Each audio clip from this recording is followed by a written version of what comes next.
नमो नमः, हार्दिक अभिनंदन। स्वागत आप सभी का अपने संस्कृत व्याकरण की क्लास में। आज की क्लास में हम सीखने वाले हैं इदम शब्द से बनने वाले 3 मुख्य रूप। पहला रूप हम सीखेंगे एब्बे, दूसरा रूप हम सीखने वाले हैं एशाम, और तीसरा रूप हम सीखेंगे एशु। तीनों ही इदम शब्द से बनने वाले रूप है। तीनों में के अंदर ही इदम शब्द रहेगा। इदम शब्द से ये जो रूप बनेगा ये बनेगा चतुर्थी और पंचमी। चतुर्थी पंचमी बहुवचन के अंदर, ठीक है। और ये बनेगा षष्ठी बहुवचन। तीनों ही बहुवचन के रूप है यहां पर, षष्ठी बहुवचन। और ये बनेगा सप्तमी के बहुवचन में।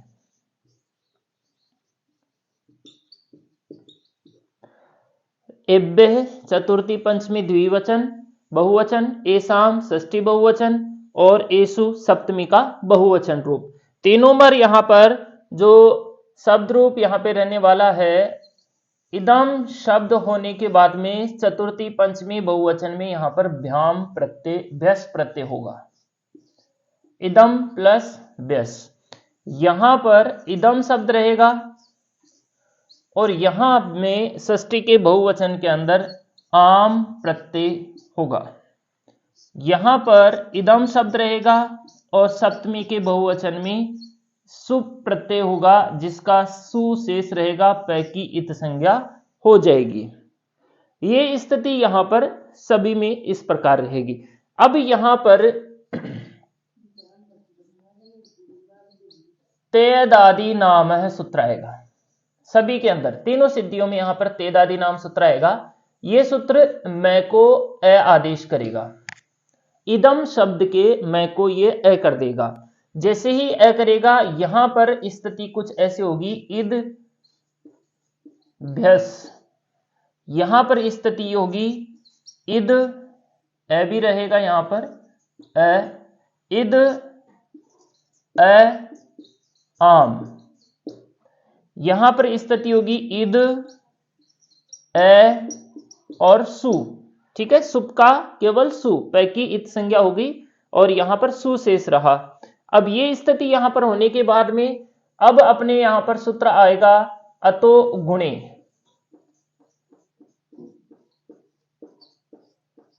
अतो गुणे सूत्र, अतो गुणे सूत्र क्या करता है, इनको पर रूप, इस ए को और इस ए को मिला के पर रूप यहां पर कर देगा। ए बराबर ए, इसे कहेंगे हम पर रूप।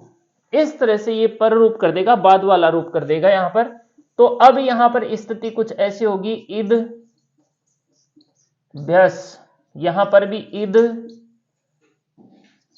आम, यहां पर इद शु, ठीक है।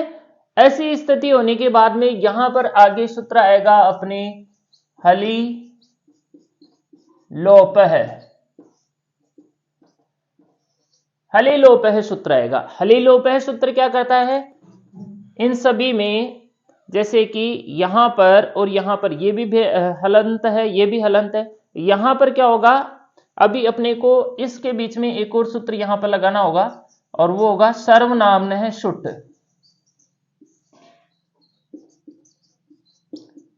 षष्ठी के बहुवचन में सूत्र आएगा एक विशेष सर्वनाम है शुट। सर्वनाम है शुट का यहां पे आने का कारण, इदम शब्द जो है एक सर्वनाम शब्द है और सर्वनाम शब्दों के अंदर नुट का आगम नहीं होता, शुट का आगम होता है। शुट का आगम होने के बाद में यहां पर स्थिति कुछ ऐसी हो जाएगी, इद और शाम, इस तरह से, ठीक है। इद शाम, अब ये भी हलंत हो गया, ये भी हलंत हो गया, ये भी हलंत हो गया। तो अब यहां पर हलिलोप है सूत्र आ जाएगा और ये सूत्र क्या करेगा, इद का लोप।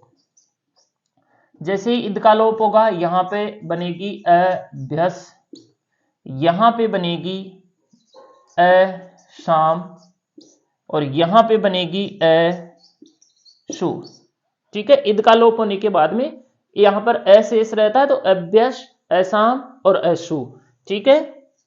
यहां पर तीनों में ही एक सूत्र अपने को अब लगाना है बहुवचन के अंदर, बहुवचनी जल्यत, बहुवचने जल्यत सूत्र लगाना है। बहुवचने जल्यत क्या करेगा, ए को ए आदेश, ए के स्थान पर कौन सा आदेश कर देगा, ए आदेश कर देगा। तो यहां पर स्थिति हो जाएगी ए भे श का रूप विसर्ग करेंगे और यहां पर सिद्धि अपनी बन जाएगी एब्बे है। ठीक है, एब्बे सिद्धि अपनी बन गई। यहां पर ए शाम सिद्धि हो जाएगी ए शाम। ठीक है, ए को ए हो जाएगा ना बहुवचने जल्यत से, तो यहां पर बन जाएगी ए शाम। ठीक है, यहां पर सूत्र लगाएंगे हम, अभी दोनों में लगा लेंगे एक साथ। इसमें एशु हो जाएगी। अब यहां पर इसमें मूर्धन्य श है, यहां पर दंत्य श है, दोनों के अंदर सूत्र लगेगा आदेश प्रत्ययो। इस सूत्र से यहां पर इसको श को श आदेश होगा तो यहां पे बन जाएगी ए शाम और यहां पे बन जाएगी एशु। ठीक है, ये सूत्र क्या करेगा, श को श आदेश करता है। तो इस हिसाब से अपनी तीनों सिद्धियां यहां पर बनकर तैयार हुई, एब्बे, एशाम, एशु। ठीक है, प्रातिपदिक संज्ञा करेंगे और स्वजस मोट षष्ठाभ्याम विष्णुभ्याम विष्णुभ्याम नसीसाम अन्योप शुभ सूत्र से यहाँ पे चतुर्थी पंचमी में भैंस प्रत्यय, षष्ठी के बहुवचन में आम प्रत्यय, सप्तमी के बहुवचन में शुभ प्रत्यय। तीनों में तेदादी नाम सूत्र आएगा जो मैं को अ करेगा। तीनों पे यहाँ पे मैं को अ करने के बाद में ये स्थिति अपने पास तीनों में इस प्रकार रहेगी। उसके बाद में अतोगुणी सूत्र आएगा जो पररूप करेगा, तो ये अ जो था ना उसका पररूप यहाँ पर हो जाएगा। यहाँ पे एक इस विशेष सूत्र आता है षष्ठी बहुवचन में, जो सूत्र है सर्वनाम है शुट, शुट का आगम करता है। इस हिसाब से इद प्लस शाम होती है, जैसे सर्वे शाम बनी थी अपने वहां पर पहले। और हली लोपे से ईद का लोप होने के बाद में यहाँ पर केवल अशेष रहता है, इदम में से अशेष रहता है, बाकी सभी का लोप हो जाता है। यहाँ पे ऋतु विसर्ग करेंगे, बहुवचन जल्यत से अ को ए किया और यहाँ पर आदेश प्रत्यय से स को स कर लिया। तो ये सिद्धियां अपनी तीनों बनकर तैयार हो गई। धन्यवाद।